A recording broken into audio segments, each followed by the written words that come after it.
ഇതൊരു മൺചട്ടിയാണ് കേട്ടോ. മണ്ണുകൊണ്ട് ഉണ്ടാക്കിയൊരു ചട്ടിയാണിത്. ഇത് നമുക്ക് തന്നെ ഉണ്ടാക്കാവുന്നതേ ഉള്ളൂ. ഇതിപ്പോൾ പച്ചമണ്ണാണ്. ഇതിങ്ങനെ ഉണങ്ങി വരണുള്ളൂ ഈ ചട്ടി. ഇതിങ്ങനത്തെ മണ്ണുണ്ടല്ലോ, നമ്മൾ നല്ല അല്ലെങ്കിൽ നമ്മൾ ഈ മണ്ണ് വെള്ളത്തിൽ കലക്കിയിട്ട് അതിൻ്റെ ആ കല്ല് അടിയിൽ പോകുമ്പോൾ അതിന് മേലെ ഭാഗത്തുള്ള തെളി വീറ്റിയിട്ട് അതിന് ഊറിയിട്ട് ഇങ്ങനെ എടുക്കണ ഇങ്ങനെ ചളിയാണിത് കേട്ടോ, മണ്ണാണിത്. ഇത് നല്ലോണം കുഴച്ചെടുക്കുക. ഉണ്ടാക്കുന്നവരൊക്കെ ഈ ഒരു വീലും വെച്ച് കറക്കിയിട്ടാണ് ഉണ്ടാക്കുന്നത്. നമ്മളടുത്ത് അതില്ലാത്തതുകൊണ്ട് നമ്മളൊരു ചട്ടിൻ്റെ സൈഡിൽ ഇങ്ങനെ തേമ്പി പിടിപ്പിക്കുകയാണ് ചെയ്യുന്നത് കേട്ടോ. ഇതിങ്ങനെ ഉണങ്ങുമ്പോൾ തന്നെ ഇതിൽ നിന്ന് ഇങ്ങനെ വിട്ട് വരും. ഇത് കണ്ടില്ലേ?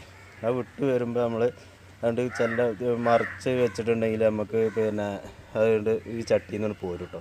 എന്നിട്ട് അതിൻ്റെ സൈഡ് ഫില്ലാകാത്തോടത്തൊക്കെ ഒന്ന് തേമ്പി കൊടുത്ത് ഒന്ന് മിനുസപ്പെടുത്തിയിട്ടുണ്ടെങ്കിൽ എന്നിട്ട് നമുക്ക് ഒന്ന് ചൂടാക്കി എടുക്കാം. നല്ല പഴുപ്പിച്ച് നല്ല ചൂടാക്കി എടുക്കാം. ഇതിൻ്റെ ഫുള്ള് വീഡിയോ ഞാൻ എൻ്റെ ചാനലിൽ ഇടുന്നുണ്ട് കേട്ടോ.